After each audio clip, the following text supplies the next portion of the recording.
सभी दोस्तों को नमस्कार। आइए आगे बढ़ते हैं।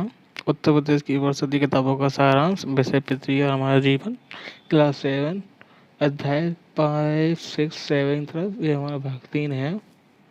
हमारे चैनल को लाइक कीजिए, सब्सक्राइब कीजिए और वीडियो को खूब सारा प्यार दीजिए। आइए चलते हैं बिना टाइम वेस्ट किए अध्याय नंबर 5 की तरफ। अध्याय नंबर 5, वायुमंडल। नंबर 1, तापमान और वायुमंडल के आधार पर इसे 5 भागों में इसे 5 परतों में बांटा जाता है। क्षोभमंडल, समताप मंडल, मध्यमंडल, आयन मंडल और वायुमंडल। नंबर 1, क्षोभमंडल। वायुमंडल की सबसे निचली परत को क्षोभमंडल कहते हैं।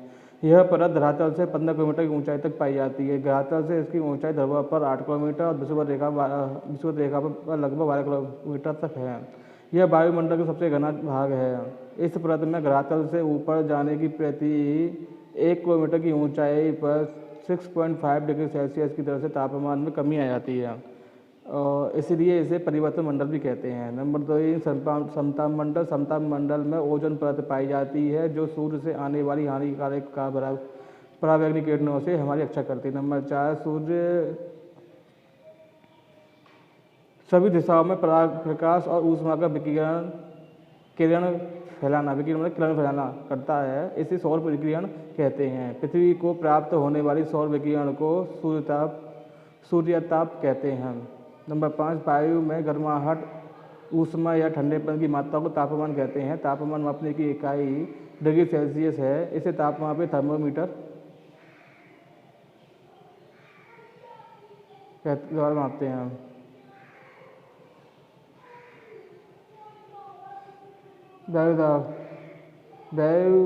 वायु विभिन्न गैसों का मिश्रण है। उसका अपना स्वयं का भार होता है। इस कारण धरातल पर वायु अपने भार द्वारा दबाव डालती है। धरातल पर वायुमंडल की समस्त परतों के पड़ने वाले भार को ही वायुदाब या वायुभार कहते हैं। नंबर 7, वायुदाब एक यंत्र के द्वारा मापा जाता है जिसे बैरोमीटर कहते हैं। माप की इकाई का प्रयोग की जाती है, उसे मिलीबार कहते हैं। निम्न वायुदाब पेटी। 8, वायु भूमध्य रेखा पर सूर्य की किरणें सीधे पड़ती हैं जिससे यहाँ की हवा गर्म और हल्की होकर ऊपर उठने लगती हैं, जिससे यहाँ पर वायु की कमी के कारण वायु का दबाव कम हो जाता है। इस कम दबाव वाली पेटी को शांत पेटी या डोलड्रम कहा जाता है।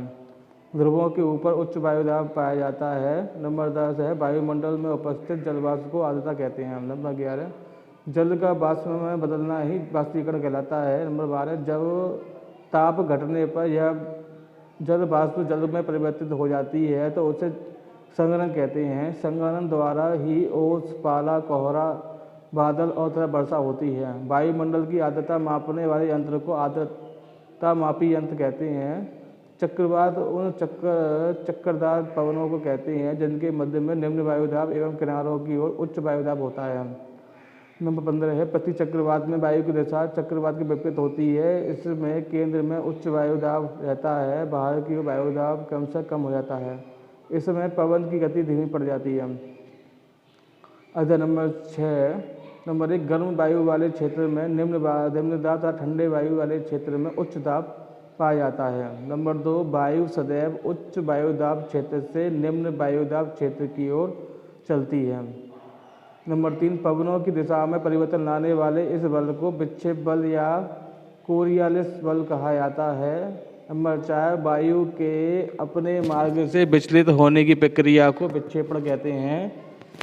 और पवनों के प्रकार, स्थायी या नियतवायी, अस्थायी या अनियतवायी।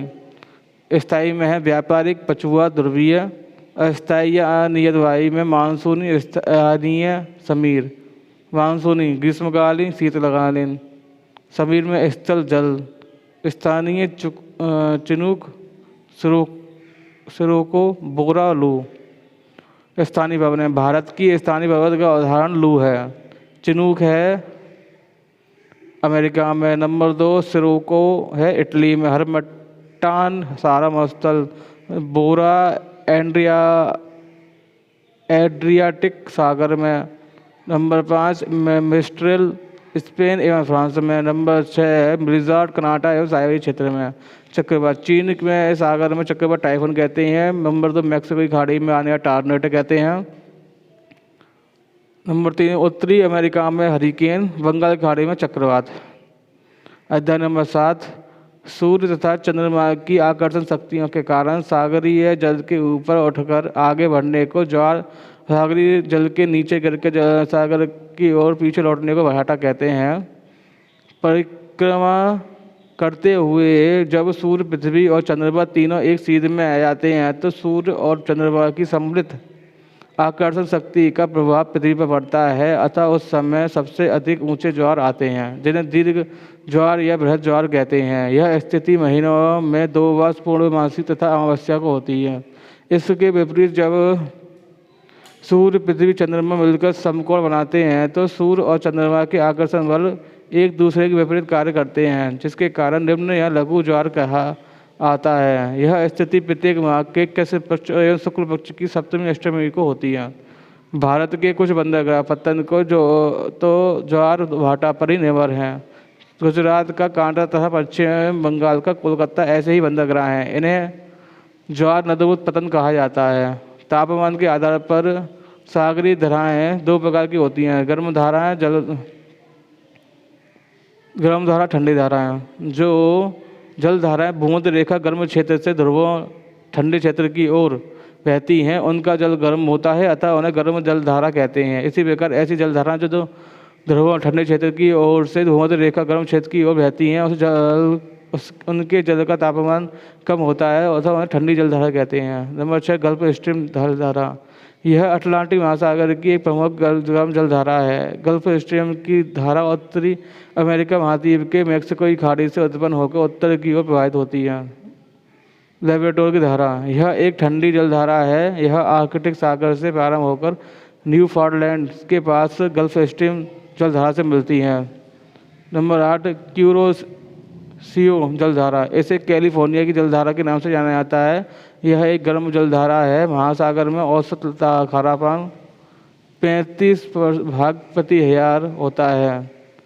नंबर 10 तुर्की की वॉन झील विश्व की सबसे अधिक खारी झील है। नंबर 11 विश्व का सबसे ऊंचा ज्वार कनाडा के नोवा स्कोशिया में स्थित फंडी की खाड़ी में आता है।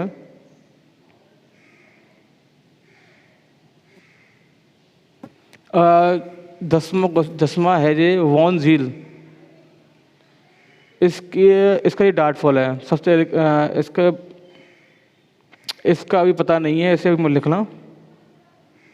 ये इंटरनेट नेट पर इसका कुछ और दिया हुआ है, नहीं किताब में यही है।